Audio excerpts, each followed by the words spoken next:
जनघनत्व population density. जनघनत्व भन्नाले सामान्यतया कुनै खास क्षेत्रको जनसङ्ख्या र सोही क्षेत्रको क्षेत्रफलको अनुपातलाई बुझाउँदछ। Population density denotes the ratio of the number of persons of specific area to the total land area occupied by that area। अर्को शब्दमा प्रति वर्ग किलोमिटर क्षेत्रफलमा बसोबास गर्ने व्यक्तिहरूको संख्या नम्बर अफ पर्सन किलोमिटर और माइल लाई जनघनत्व भनिन्छ। जनघनत्व मुख्यतया देशको क्षेत्रफल र जनसङ्ख्याको आकारमा भर पर्दछ। यसबाट कुनै पनि क्षेत्रमा जनसङ्ख्याको चाप वा जमघट कस्तो छ भन्ने थाहा पाउन सकिन्छ। यसलाई मापन गर्न कुनै निश्चित क्षेत्रको क्षेत्रफल र त्यस क्षेत्रको जनसङ्ख्याको आकारको आवश्यकता पर्दछ। यसलाई मापन गर्दा कुनै निश्चित ठाउँ वा क्षेत्रको कुल क्षेत्रफलले सोही ठाउँ वा क्षेत्रमा बसोबास गर्ने कुल मानिसको सङ्ख्यालाई भाग गरिन्छ, जसलाई प्रति वर्ग किलोमिटरमा व्यक्त गरिन्छ। उदाहरण मानौ सन् 2011 कोलम्ब जनगणना अनुसार नेपालको कुल जनसङ्ख्या 2,64,94,504 रहेको थियो र सो समय नेपालको कुल क्षेत्रफल 1,47,181 वर्ग किमी रहेको थियो भने उक्त समयको नेपालको जनघनत्व कति होला? यहाँ कुल जनसङ्ख्या 2,64,94,504, कुल क्षेत्रफल बराबर 1,47,181 बराबर जनघनत्व बराबर कुल जनसङ्ख्या कुल क्षेत्रफल 2,64,94,504 1,47,181 बराबर 180 व्यक्ति प्रति वर्ग किमी। हिमाली र पहाडी क्षेत्रमा जनसङ्ख्या कमीका केही कारण। यसरी हिमाली र पहाडी क्षेत्रमा जनसङ्ख्याको वितरणको स्वरूपमा कमी आउनुमा त्यस क्षेत्रको भौगोलिक कठिनाइ, गरिबी, यातायात र सञ्चार सुविधाको अभाव, शिक्षा तथा स्वास्थ्य सुविधाको अभाव र द्वन्द्वको प्रभाव आदि रहेका छन् भने तराई क्षेत्रमा औलो उन्मूलन हुनु, पूर्वाधारहरूको विकास हुनु, पर्याप्त मात्रामा कृषि उत्पादन हुनु तथा शिक्षा, स्वास्थ्य र रोजगारीका अवसरहरू बढ्नु आदि हुन सक्छन्। तराईमा जनसङ्ख्या बढ्नुका कारण नेपालको अन्न भण्डारका रूपमा परिचित अर्को भौगोलिक प्रदेश हो तराई प्रदेश। यहाँको अधिकांश जमिन कृषियोग्य भूमिको रूपमा रहेको छ। विकासका हरेक पूर्वाधारहरूको जालो गाउँ गाउँमा फैलिसकेको यो क्षेत्रमा समथर भूमिका कारणले गर्दा नै विकासका सम्भावनाहरू उच्च रहेका छन्। त्यसैगरी बाटोघाटो, पुलपुलेसा, बिजुली र सञ्चार सुविधाका कारणले गर्दा औद्योगिकरण प्रक्रिया पनि नेपालका अन्य प्रदेशहरू भन्दा यहाँ उच्च रहेको छ। त्यसैले गर्दा यस क्षेत्रमा मुलुकभित्रकै हिमाली र पहाडी प्रदेश र विश्वका अन्य मुलुकहरू खास गरी भारतबाट बसोबासका लागि आउने मानिसको चाप उच्च बन्दै गएको छ, जसले गर्दा यस क्षेत्रको जनसङ्ख्या उच्च हुँदै गएको छ। सन् 1981, 1991, 2001 र 2011 मा लिएका नेपालका जनगणनाका तथ्याङ्कहरूलाई हेर्दा तराईको जनसङ्ख्या क्रमशः 43.6, 46.7, 48.4, 50.3% रहेको देखिन्छ। विकास क्षेत्रका आधारमा तराईको जनसङ्ख्या वितरणलाई हेर्दा सन् 1981, 1991, 2001 र 2011 गरी चारवटै जनगणना वर्षहरूमा मध्ये तराईको जनसङ्ख्या सबैभन्दा उच्च क्रमशः 15.9, 16.4, 17.0, 17.8% रहेको देखिन्छ भने त्यसपछि दोस्रो उच्च जनसङ्ख्या पूर्वी तराईमा क्रमशः 14.1, 14.4, 14.2 र 14.4% रहेको पाएको छ। क. जनसङ्ख्याको बनोट पपुलेसन कम्पोजिसन। कुनै पनि देशको जनसङ्ख्याको यथार्थ जानकारी प्राप्त गर्नका लागि जनसङ्ख्यालाई विभिन्न विशेषताको आधारमा वर्गीकरण गरी अध्ययन गर्दा यसको विश्लेषण गर्न अझ सजिलो हुन्छ। जनसङ्ख्या बनोट भन्नाले जनसङ्ख्याको उमेर, लिङ्ग, धर्म, पेशा, जात जाति, मातृभाषा, शिक्षा आदिका आधारमा जनसङ्ख्याको वितरणलाई बुझिन्छ। यस प्रकार जनसङ्ख्या बनोटको अध्ययन कुनै पनि देश वा भौगोलिक क्षेत्रको लागि अत्यन्तै महत्त्वपूर्ण मानिन्छ। देशको कुल जनसङ्ख्यामध्ये कति केटाकेटी, कति बुढाबुढी, कति सक्रिय छन् भन्नेबारे प्रश्न थाहा पाउन जनसङ्ख्या बनोटको अध्ययन गर्नु पर्दछ। त्यसैगरी पुरुष महिलाको अनुपात, धार्मिक तथा जातीय विभिन्नता, शैक्षिक स्तर लगायतको अध्ययनबाट देशको सामाजिक तथा आर्थिक विकासको लागि उपयुक्त नीति तर्जुमा गर्न मद्दत पुग्दछ। नेपालको जनसङ्ख्याको उमेर, लिङ्ग, पेशा, धर्म, जात-जाति, मातृभाषा, शिक्षा आदिको आधारमा जनसङ्ख्याको बनोटलाई क्रमशः तल चर्चा गरिएको छ। उमेर अनुसार जनसङ्ख्याको बनोट, एज कम्पोजिसन। उमेर बनोट भन्नाले जनसङ्ख्याको उमेर अनुसारको वर्गीकरण भन्ने बुझिन्छ। यसलाई अर्को शब्दमा एज स्ट्रक्चर पनि भनिन्छ। उमेर बनोटलाई 1 वर्ष उमेर, सिंगल इयर एज 5 वर्षे उमेर समूह, 5 इयर एज ग्रुप, 10 वर्ष उमेर समूह, 10 इयर एज ग्रुप र बृहत उमेर समूह, ब्रोड एज ग्रुप मा वर्गीकरण गरेर अध्ययन गरिन्छ। यीमध्ये बृहत उमेर समूहमा जनसङ्ख्याको उमेर बनोटलाई 3 समूहमा विभाजन गरेर अध्ययन गरिन्छ। जस्तै 0 देखि 14 वर्षसम्मलाई केटाकेटी, 15 देखि 59 वर्षसम्मका काम गर्ने जनशक्ति र 60 वर्षभन्दा माथिकालाई वृद्ध-वृद्धा। जनसङ्ख्याको उमेर विश्लेषणमा 1 वर्षे उमेर समूहको अध्ययन गान्हो हुने हुँदा खास गरी 5 वर्ष उमेर समूह र बृहत उमेर समूहमा विभाजन गरेर अध्ययन गर्ने प्रचलन रहेको छ। जनसङ्ख्याको लिङ्ग बनोट, सेक्स कम्पोजिसन। लिङ्ग, सेक्स मानव जनसङ्ख्याको जैविक विशेषता हो। लिङ्ग बनोटले मानव जनसङ्ख्यामा पुरुष र महिलाको अनुपातलाई जनाउँदछ। लिङ्ग बनोटको अध्ययनमा मुख्यतया 2वटा आधारभूत मापनहरू प्रयोग गरिन्छ। ती हुन्: लिङ्ग अनुपात, सेक्स रेटियो। पुरुष अनुपात, मास्कुलिनिटी प्रोपोर्सन। 1. लिङ्ग अनुपात, सेक्स रेटियो।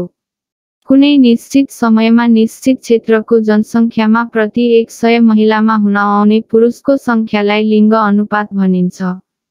लिङ्ग अनुपात मापन गर्नका लागि पुरुष र महिला दुवैको जनसङ्ख्याको आवश्यकता पर्दछ। जनसङ्ख्याको वितरण उमेर र लिङ्ग अनुसार उपलब्ध भएमा प्रत्येक उमेर समूहका लागि छुट्टा-छुट्टै लिङ्ग अनुपात मापन गर्न सकिन्छ। पुरुषहरूको सङ्ख्या। लिङ्ग अनुपात बराबर गुणा 100। महिलाहरूको सङ्ख्या। 2. पुरुष अनुपात, मास्कुलिनिटी प्रोपोर्सन। पुरुष अनुपातले कुल जनसङ्ख्यामा रहेको पुरुषहरूको अनुपातलाई जनाउँदछ। यसलाई मापन गर्नका लागि कुनै निश्चित वर्षको कुल जनसङ्ख्यामा भएका कुल पुरुषहरूको सङ्ख्यालाई कुल जनसङ्ख्याले भाग गरी आएको भागफललाई 100 ले गुणन गरिन्छ। जनसङ्ख्या कोणस्तुप, पपुलेसन पिरामिड।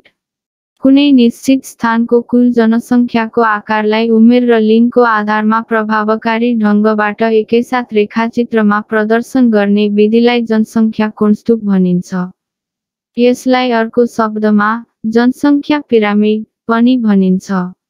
अर्को शब्दमा भन्दा जनसङ्ख्या पिरामिड एउटा विशेष प्रकारको स्तम्भ चित्र हो जसमा जनसङ्ख्याको उमेर र लिङ्ग अनुसारको वितरणलाई देखाएको हुन्छ।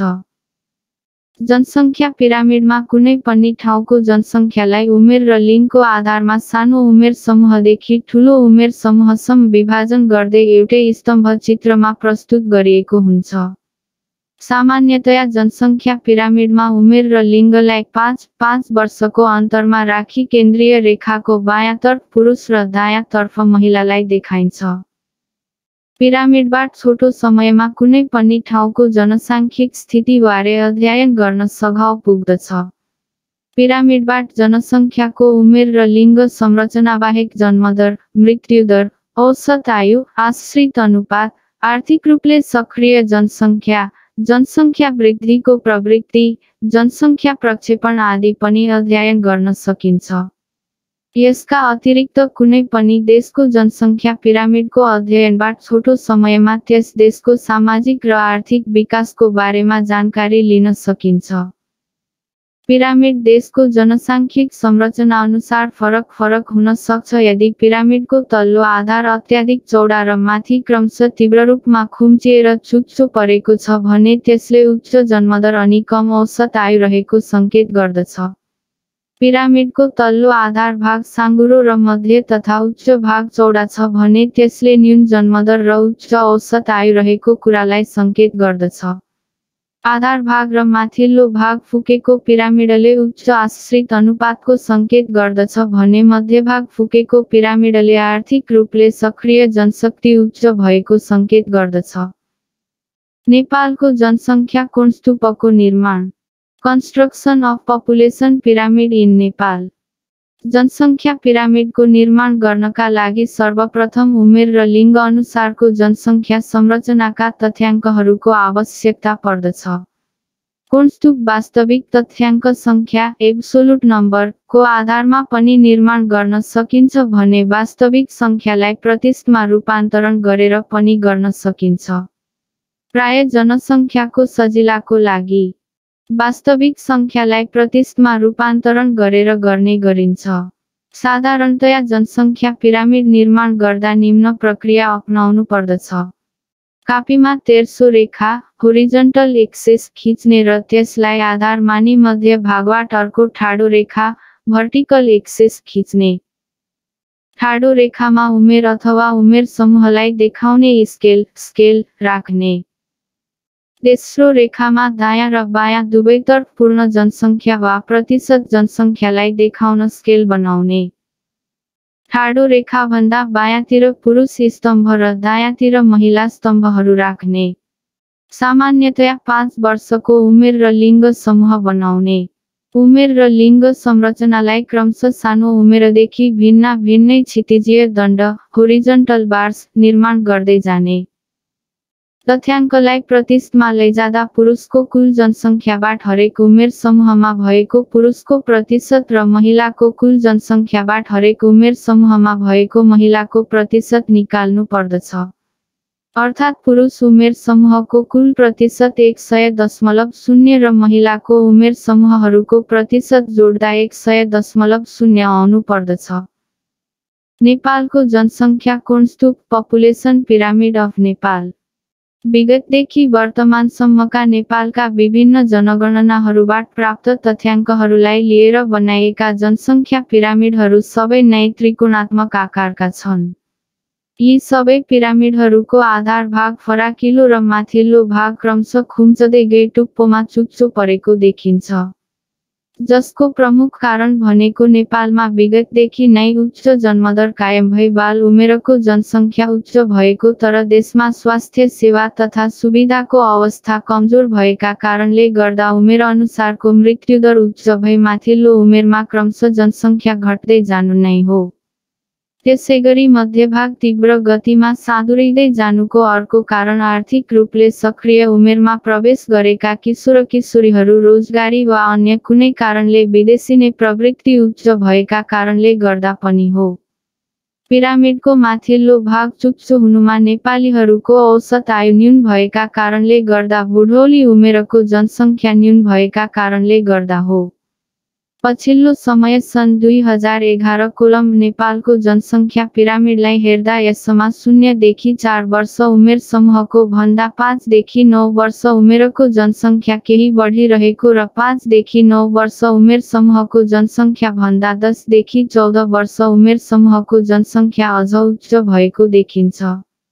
यसरी 0 देखि 4 वर्ष उमेर समूहको भन्दा 5 देखि 9 वर्ष उमेर समूहको र 59 भन्दा 10 देखि 14 वर्ष उमेर समूहको जनसङ्ख्या उच्च हुँदा यसले बिस्तारै देशमा जन्मदर घट्दै गएको अवस्थातर्फ सङ्केत गरेको छ।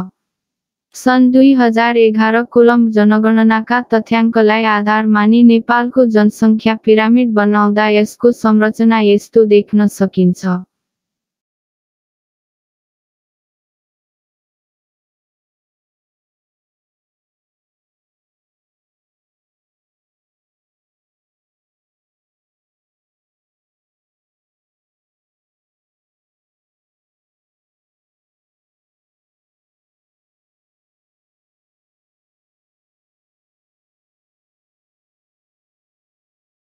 नेपालको जनसङ्ख्या पिरामिडका विशेषताहरू। Characteristics of Nepalese population pyramid. नेपालको जनसङ्ख्या पिरामिड त्रिकोणात्मक आकार ट्र्याङ्गुलर सेपको छ। नेपालको जनसङ्ख्या पिरामिडको आधार भाग फराकिलो र माथिल्लो भाग क्रमशः खुम्चदै गई टुप्पोमा चुच्चो परेको छ। पिरामिडलाई हेर्दा अझै पनि नेपालमा उच्च जन्मदर, उच्च मृत्युदर, न्यून औसत आयु र आश्रित अनुपात उच्च रहेको देखिन्छ। पिरामिडको स्वरूपलाई नियाल्दा अझसम्म पनि नेपालमा बालमृत्युदर उच्च रहेको छ। पिरामिडलाई नियाल्दा नेपालमा आर्थिक रूपले सक्रिय जनशक्ति आश्रितका तुलनामा न्यून देखिन्छ। पिरामिडको स्वरूपलाई हेर्दा भविष्यमा नेपालको जनसङ्ख्या वृद्धि उच्च नै रहने देखिन्छ किनकि हालसम्म पनि 15 देखि 19 वर्षभन्दा मुनिको उमेर समूहमा महिलाको सङ्ख्या उच्च रहेको छ। जनसङ्ख्या कोणस्तुपको प्रकार टाइप्स अफ पपुलेसन पिरामिड। जनसङ्ख्या पिरामिड विश्वका सबै देशमा समान रूपमा छैनन्। पिरामिड कुनै पनि देशको जनसङ्ख्याको उमेर र लिङ्ग बनोटअनुसार फरक किसिमको हुन सक्छ। सामान्यतया विश्वका विभिन्न देशहरूको जनसङ्ख्या पिरामिडलाई 3 प्रकारमा विभाजन गरी अध्ययन गर्न सकिन्छ। पहिलो प्रकार वा विस्तारित कोणस्तुप। First type or expanded pyramid. यस प्रकारको कोणस्तुपले उच्च जन्मदर र उच्च मृत्युदर भएको देशको प्रतिनिधित्व गर्दछ। कृषि पेशाको बाहुल्यता भएको, परम्परागत तथा रूढिवादी मूल्य मान्यताले महत्त्व पाएको, महामारी र सरुवा रोगहरूको प्रकोप भएको, बाल तथा मातृ मृत्युदर बढी भएको देशमा जन्मदर र मृत्युदर दुवै उच्च हुने हुँदा पिरामिडको तल्लो आधार विस्तारित वा फराकिलो भएको हुन्छ। उमेर बढ्दै जाँदा क्रमशः माथिल्लो उमेरमा बाँच्नेहरूको प्रतिशत न्यून हुँदै जान्छ र पिरामिड त्रिकोण आकारको बन्दछ तसर्थ यसलाई ट्र्याङ्गुलर सेप पिरामिड पनि भन्ने गरिन्छ। हाल विश्वका केही कम विकसित देशहरू जस्तै दक्षिण Africa, Sudan, Ethiopia, Kenya, Somalia, Nigeria आदि राष्ट्रहरूमा यस्तो प्रकारको कोणस्तुप पाइन्छ। यस प्रकारको जनसङ्ख्या पिरामिड यस प्रकारको देखिन्छ। ख दोस्रो प्रकारको वा आधार खुम्चिदो वा संरचनात्मक पिरामिड। Second type or narrow base or constructive pyramid. यस प्रकारको पिरामिडको आधार केही खुम्चिएको जस्तो देखिन्छ। त्यसैले झट्ट हेर्दा घण्टी आकारको देखिने भएको हुँदा यसलाई घण्टाकार पिरामिड, बेल शेप्ड पिरामिड पनि भनिन्छ। देशमा शिक्षा, स्वास्थ्य, रोजगार तथा आम्दानीमा क्रमिक सुधार आउँदा जन्मदरमा केही कमी आउन थाल्दछ र बालबालिकाको अनुपात कम हुन गई मृत्युदरमा क्रमशः सुधार आउँदै जाँदा पिरामिडको बीचको भाग पहिलो प्रकारको पिरामिडभन्दा केही फराकिलो बन्न पुग्दछ। साथै औसत आयु पनि लम्बिने क्रम सुरु हुने हुँदा वृद्धहरूको अनुपातमा पनि वृद्धि हुन थाल्दछ। सन् 2001 कोलम्ब जनगणना अनुसार नेपालको जनसङ्ख्या पिरामिड यस्तै प्रकारको बन्न पुगेको छ। हाल जन्मदर र मृत्युदर दुवै सुधारका क्रममा रहेका विकासोन्मुख राष्ट्रहरू चीन, ताइवान, कोरिया, श्रीलङ्का, थाइल्याण्ड आदि देशहरूको जनसङ्ख्या पिरामिड यस्तो प्रकारको देखिन्छ। यस प्रकारको जनसङ्ख्या पिरामिड यस प्रकारको देखिन्छ। ग तेस्रो प्रकार वा आयताकार pyramid. Third type or stationary pyramid. जन्मदर र मृत्युदर दुवै अति न्यून अवस्थामा रहेका मुलुकहरूको जनसङ्ख्यालाई लिएर पिरामिड बनाउँदा यस्तो प्रकारको जनसङ्ख्या पिरामिड बन्दछ। ढिलो विवाहको प्रचलन, शिशु तथा बालमृत्युदर न्यून, लामो औसत आयु, सानो परिवार, सहरीकरण, आधुनिकीकरण, गुणस्तरीय शिक्षा तथा स्वास्थ्य सुविधा आदिको कारण गुणस्तरीय जीवनयापन कायम रही जन्मदर र मृत्युदर दुवै न्यून अवस्थामा पुगेका मुलुकहरूको जनसङ्ख्या पिरामिड तल्लो आधार भागदेखि माथिल्लो भागसम्म लगभग समानान्तर स्वरूपको बन्न पुग्दछ। बालबालिकाको अनुपात ज्यादै कम हुने, वयस्क अर्थात् काम गर्ने उमेर समूहका जनसङ्ख्याको बाहुल्यता हुने र वृद्धहरूको जनसङ्ख्या पनि धेरै हुने देशमा यस प्रकारको पिरामिड देखिन्छ। यस्तो पिरामिडलाई मौरीको चाका आकारको पिरामिड, बी-हिप शेप पिरामिड वा च्याउ आकारको पिरामिड, मसरुम शेप पिरामिड पनि भनिन्छ। हाल यस प्रकारको पिरामिड विश्वका अति विकसित राष्ट्रहरू जस्तै फ्रान्स, नर्वे, क्यानाडा, अमेरिका, बेलायत, रुस आदिमा पाइन्छ। यस प्रकारको जनसङ्ख्या पिरामिड यस प्रकारको देखिन्छ। जनसङ्ख्या कोण स्तूपको महत्त्व। Importance of population pyramid. जनसङ्ख्या अध्ययनमा पिरामिडको महत्त्वपूर्ण स्थान रहेको छ।